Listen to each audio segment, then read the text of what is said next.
If you understand the color tones of blue and white porcelain, you understand half the history of ceramics. Today, I'll use a simple timeline to trace the evolution of 8 cobalt pigments used in blue and white porcelain, from the Tang Dynasty to the Qing Dynasty. By the end, you'll be halfway to becoming a blue and white porcelain expert. Blue and white porcelain generally refers to ceramics decorated with cobalt pigment, painted onto the porcelain body, then covered with a transparent glaze and fired at high temperature in a single firing. Because different cobalt materials contains varying proportion of elements, like cobalt, manganese, and iron, the resulting colors differ. Some are as deep as sapphire, some carry a purple tone, while others appear grayish-blue. Let's begin. During the Tang and Song dynasties, blue and white porcelain was still in its infancy, rarely excavated, with simple lines and decoration. From the Yuan dynasty to the Yongle, Xuande periods of the Ming dynasty, as the empire flourished, imported cobalt from Persia, known as Suma Liqing, was widely used.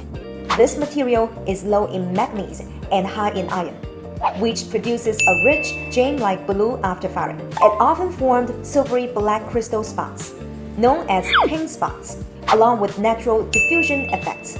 For example, the one in this video is as beautiful as a gemstone. By the Chenghua period of the Ming dynasty, aesthetic preferences shifted. As imported cobalt was depleted, it was replaced by a locally sourced Pingdengqing, also called Guotangqing, from Leping City, Jiangxi province. Its color is light and elegant, soft blue with a hint of white, without dark spots or diffusion, resulting in clean, restrained compositions with a subtle, refined charm. In the mid-Ming dynasty, another domestic cobalt pigment known as Shiziqing emerged, originating from Jiangxi. Its color appears bluish with a grayish tone, but it is very stable and evenly fired. Because of this, it was often blended with other cobalt material. In the later period, it gradually spread among the common people and became the primary pigment used in folk kiln ceramics. In the mid to late Ming dynasty, an imported cobalt pigment from Central and Western Asia, known as Huiqing, emerged. It was blended with Shiziqing in specific proportion, producing a blue tone with a purplish hue. The result was bold and sharp, with little to no diffusion, and strongly associated with the religious opulence and luxury of late Ming dynasty.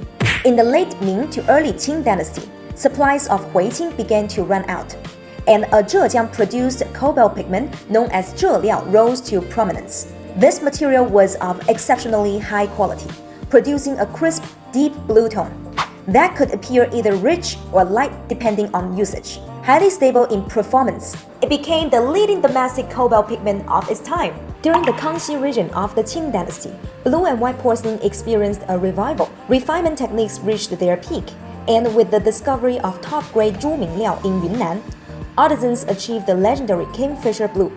Borrowing techniques from traditional Chinese painting, such as tonal wash, fenshui, and texturing and shading, cunran, they created layered tonal effects, realizing the ideal of ink divided into 5 tones in blue and white porcelain.